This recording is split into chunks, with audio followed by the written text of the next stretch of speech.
আসসালামু আলাইকুম। আপনি সবাই কেমন আছেন? আমিও আল্লাহর রহমতে ভালো আছি।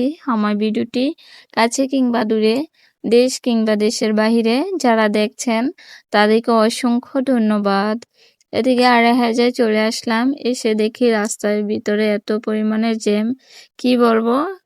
রাস্তার পাশ দিয়েও মানুষ হাঁটাচলা করতে পারতেছে না, এত পরিমাণে মানে খারাপ অবস্থা রাস্তার। আমার ভিডিওটি যদি ইউটিউব চ্যানেল থেকে দেখে থাকেন প্লিজ সাবস্ক্রাইব করে পাশে থাকবেন। আর পুরাতন আপু ভাইয়াদেরকে অসংখ্য ধন্যবাদ। এদিকে গাড়ির ভিতরে বসে বসে জান্নাতির সাথে গল্প করতেছি আমরা।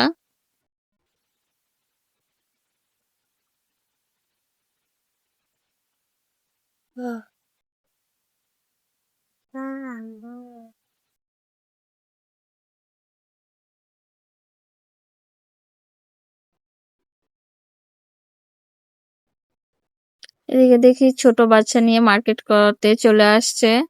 আসলে ছোট বাচ্চা মার্কেটে নিয়ে যাওয়া অনেক খারাপ অবস্থা হয়ে যায় বাচ্চাদের নিয়ে মার্কেটে যাওয়া আর কি।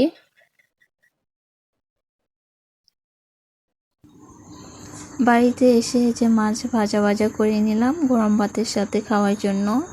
তো মাছের পিসগুলা বিশাল বড় বড় ছিল, মানে আমি একটা খেয়ে শেষ করতে পারবো না, এত বড় ছিল মাছগুলা।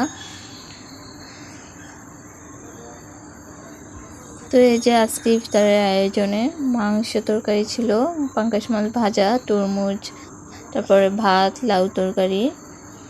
আজকের ব্লগ ভিডিওটি আপনাদের কাছে কেমন লেগেছে সবাই কমেন্টের মাধ্যমে জানাবেন।